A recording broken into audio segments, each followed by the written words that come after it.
Résultat, ils m'ont rappelé, mais 3 jours après, en disant vos tests sont extraordinaires. Ben, je dis bon, ben, c'est normal. Et combien tu avais? Rappelle un peu, nous. Les QI. Qui ça? Combien tu avais de QI? Je te dis 143 calculs européens. Mais non, c'est 158 là. Mais 158, Ah, l'américain. suivant la formule américaine, Ah, elle est légèrement ouais, différente. Et quoi, donc Einstein, il avait 145 quoi. Ouais, Ah, l'européen. mais en européen, ça aurait fait 148, 147. Ah, Parce que j'ai une petite différence. Mais c'est un truc que j'ai. C'est amusant de mettre ça dans la j'ai série. jamais fait ce test parce que j'ai peur de voir les résultats. Il faut te dire que la moyenne des universitaires, hein, c'est 120. 120. Donc moi, Je vais dire entre 120, ben, ça veut rien dire. Ça ne dépend pas des études supérieures ou pas que tu fasses. Mais pour l'université, à l'université, on constate entre 120, en fait, entre 125 et 130. Ça, c'est la moyenne. À l'UNIF, sur un groupe d'étudiants qu'on prend comme ça. Mais ça ne veut rien dire du tout. Tu peux très bien avoir fait que des primaires, uniquement à l'école primaire, et avoir un coefficient intellectuel. Par contre, en dessous de 60, tu es considéré comme un imbécile clinique. En dessous de 60, tu es considéré comme un imbécile. Ça existe? L'imbécilité clinique, oui, bien sûr, ça existe. 21. Et la crétinerie clinique existe aussi. Non, je dois avoir, je sais pas. C'est quoi ça, la crétinerie? La crétinerie, c'est en dessut de l'imbécilité. J'ai peur de faire le test et avoir... Le crétin, tu es un imbécile, mais clinique, hein, ça veut dire que le cerveau ne fonctionne pas du tout. Hein. Non, mais c'est ça que j'ai peur. Tu vas faire le test et voir le résultat en dessous de 21. Donc je vais me faire... Tu rigoles, je vais me quoi. suicider, quoi. Tu rigoles, Putain, quoi. je suis un imbécile. Non. Tu rigoles, quoi. Tu as un coefficient intellectuel qui est certainement, qui frise, j'en sais rien, hein, mais au moins les 100. Ah. Et quoi, ça c'est bon alors? C'est bon. Moi, je dis au moins les 100. Maintenant, si tu fais le test, tu es très bien à 120, 130, ou alors je t'accueillerai dans les 2% de la population mondiale qui est la plus intelligente. Oui.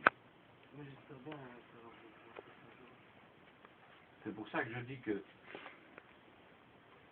tu connais pas, hein, je vais te poser la deuxième. Dans la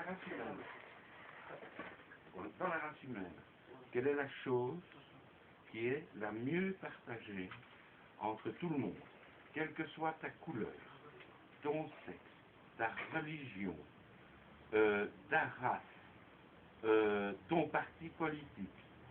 Quelle est la chose la mieux partagée par tout le monde dans toute la race humaine? La mieux partagée, les femmes. Non. Les femmes, c'est aussi dans la race humaine. Tu comprends? Mais c'est quand même... La chose que tout le monde possède, en fait. Voilà, quoi. C'est l'intelligence. Non, monsieur. Non, monsieur, mais non, monsieur. Non, monsieur. Non, mais je suis pas d'accord avec vous. Pourquoi? Non, si je réfléchis à ça. Je réfléchis. Ouais, Mais yayo. Qu'est-ce qu'il a dit? Ça te dit quoi? Donc, ce que tout le monde a. Ce que tout le monde a. Un cerveau. Voilà. Un cerveau. Tout le monde a un cerveau. Il y a un seul problème. Il faut le développer. Non, il y a un seul problème. C'est que le jour où on a distribué le mode d'emploi, 95 à 96% de la population mondiale était absente. Comment? J'ai pas compris. Le jour où on a distribué le mode d'emploi du cerveau. On revient. Voilà, on revient. Le jour où on a distribué le mode d'emploi de la matière grise du cerveau, 95 à 96% de la population mondiale était absente. Oh my Il y a, god. donc il y a 95% des gens qui ne savent pas utiliser leur cerveau. Voilà. C'est ça.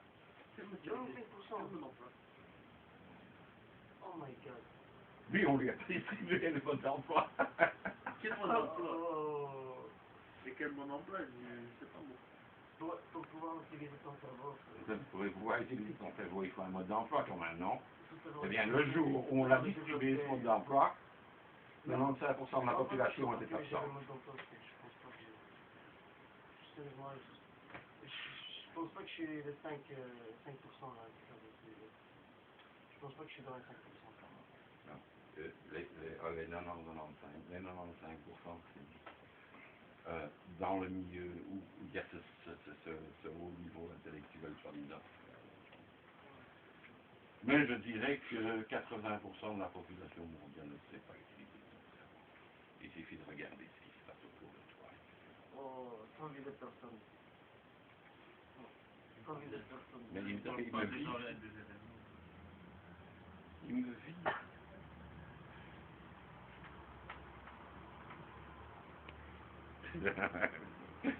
Il me fait le coup de pied. C'est pas vrai. Bon, moi je vais aller prendre une tasse de café, monsieur. Ouais, c'est un plaisir. M'installer, j'ai laissé fumer une cigarette dans mon cendrier.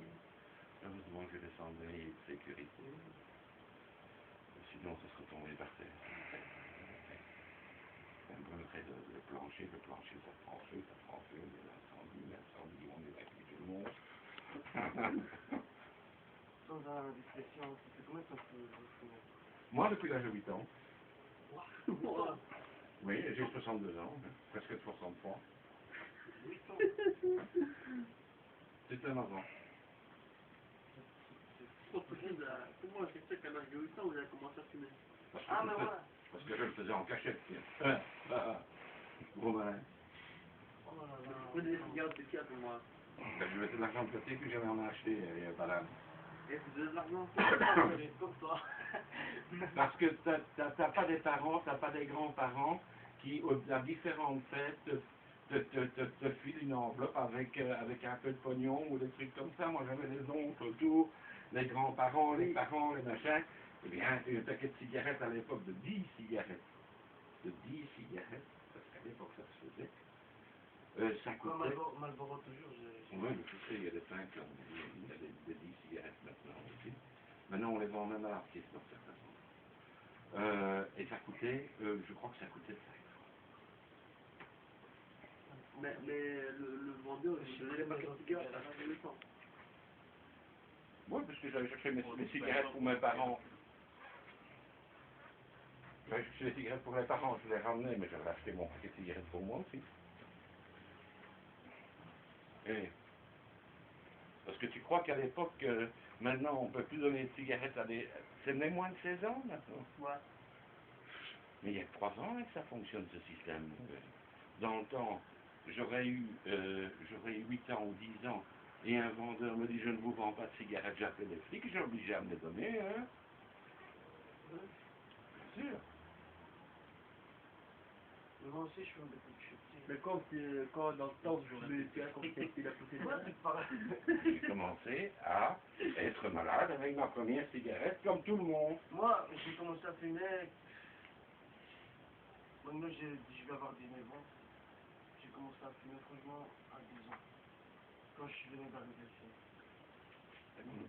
Et alors, comme ma mère n'était pas une imbécile non plus, moi je fumais en cachette. Je cachais mon paquet de cigarettes dans un arbre creux. Avec mes allumettes. Une petite pochette en bois de ciré, à l'époque. Bois de ciré, ça n'existe plus, mais ça empêche l'humidité d'entrer. Je mettais mon paquet de cigarettes dans un arbre creux. Je rentrais à la maison, il y avait un évier à l'extérieur. Je me rinçais la bouche avant de rentrer à la maison. Et puis, un beau jour, à midi, après la partie de chasse du matin, on était au pavillon de chasse, mangeait un morceau, et ma mère prend son paquet de cigarettes et elle me dit, tu veux une cigarette? Et la façon dont j'ai voulu prendre la cigarette venant du paquet, elle m'a dit pas. Elle avait vu la façon l'habitude du fumeur de prendre une cigarette d'une certaine façon. Toi, tu fumes. Elle est maligne, quoi. Toi, tu fumes. Oui. J'ai dit, oui, bon, je fume, oui. Elle me dit, quand on sera rentré à la maison, des cigarettes. Je me les amène. Mais de toute façon, comme j'ai commencé à fumer, je crois que je ne pourrais jamais t'empêcher de fumer. Donc, on va faire un deal. Je dis, ah bon? Oui. Mais à ce moment-là, vous ne pouvez pas plus arrêter de fumer. Mais j'aurais pu, mais ma mère a dit, je ne t'empêcherai jamais, parce que si je t'empêche, tu iras fumer en cachette, et puis bon. Elle dit, non, on va faire un deal. Tous les dimanches, ici, au pavillon de chasse, après avoir mangé, je t'autorise à fumer une cigarette. Et quoi, à ce moment-là, t'avais quel âge? 8 ans et demi. C'est comme ça, mais on est très très vite. Elle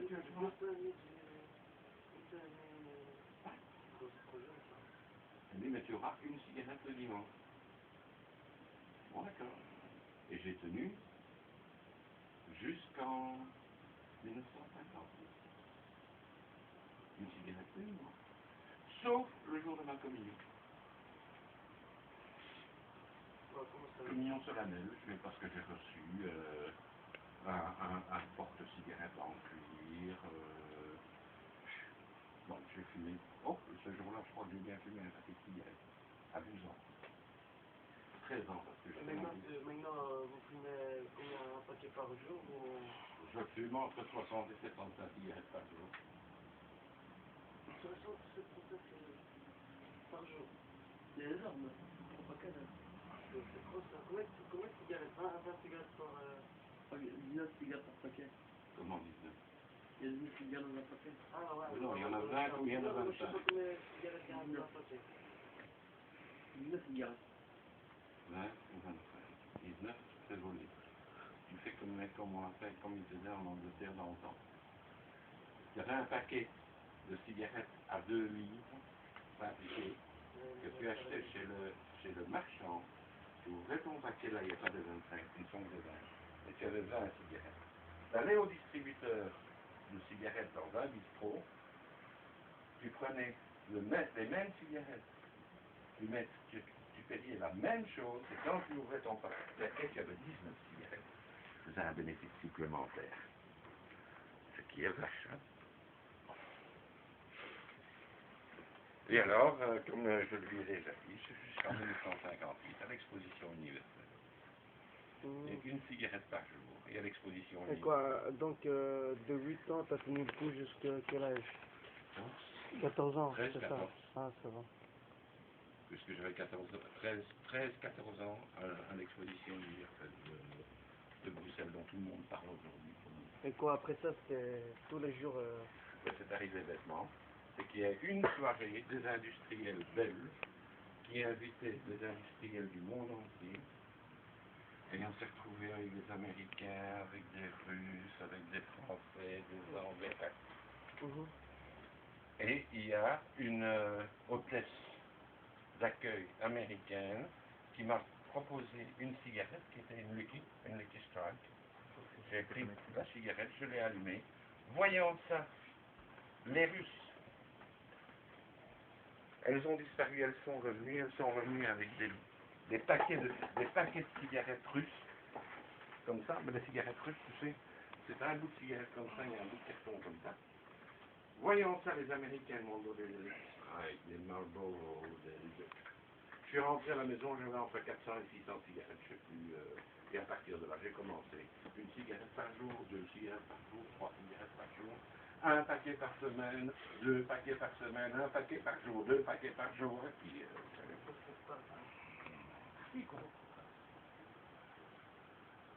Moi, si je peux plus arrêter, j'ai tout essayé, mais c'est moyen. Il n'y a qu'une seule façon d'arrêter de dire j'arrête. Fini. Voilà, c'est pas vrai, c'est dans la tête aussi. Je n'ai jamais voulu arrêter de fumer, sauf il y a 2 mois. J'ai arrêté pendant 10 jours. Ça passe Et pourquoi tu as arrêté de fumer pendant 10 jours? Parce que j'avais envie d'essayer d'arrêter. J'ai arrêté pendant 10 jours. J'ai pas vu de changement, je dis j'en ai marre, je continue à fumer. Et j'ai recommencé. Donc sinon, c'était pas gênant. Pas réellement gênant. Si, le premier jour, c'est la main qui joue. Cherche une cigarette pendant que tu es en train de lire. Ah ben non, j'en ai pas. J'ai tenu 10 jours pour voir si je pouvais. Parce que ce n'était pas réellement dans mes intentions d'arrêter. Ouais, ça paraît sûr. Je n'ai pas voulu. Je dis, j'avais pas dans l'intention d'arrêter. Je me dis, j'arrête pour voir ce que ça donne. Mais j'étais certain de recommencer. Mais je verrai combien de temps je vais tenir. Moi, je peux... Moi, c'est... Seulement maintenant, si tu veux arrêter, il n'y a qu'une seule solution. C'est la nicotine qui... Il n'y a qu'une seule solution. Fini, je ne fume plus, terminé.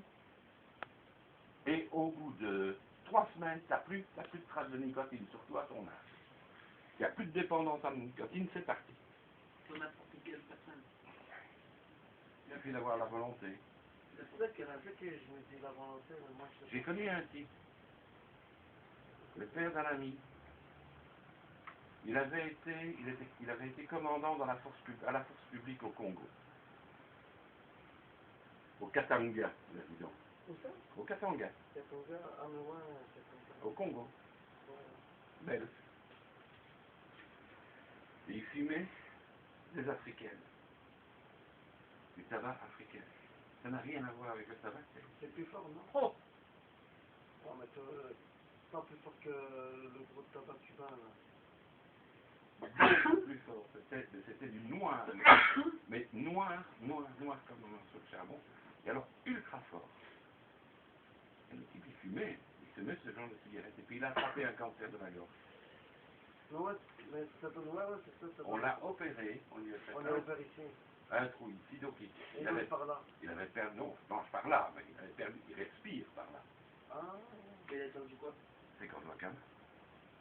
il parle par là. Donc il parlait en crachant, hein, comme ça, et puis non, il devait faire attention.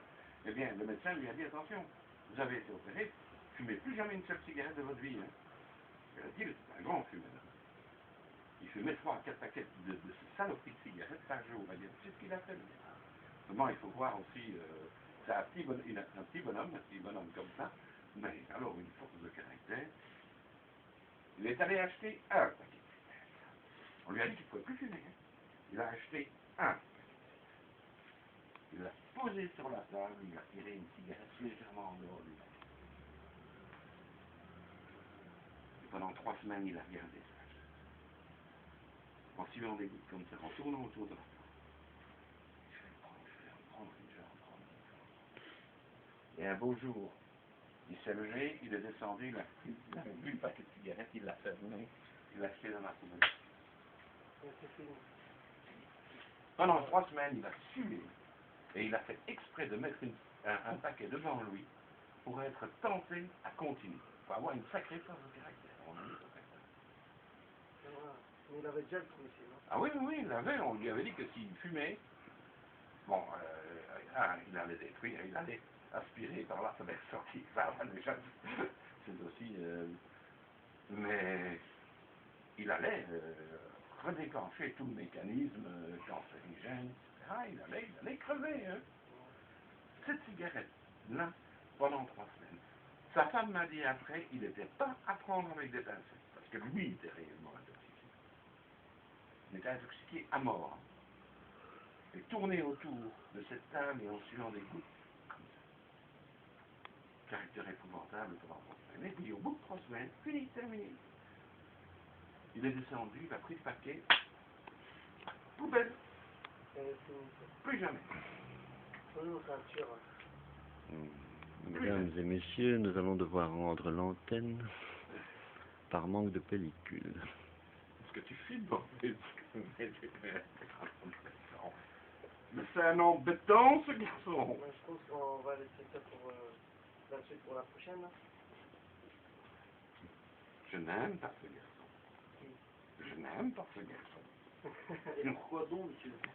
Allez, bonne soirée. Amusez-vous bien. Merci beaucoup. Pourquoi tu nous fais ça? ça. Non.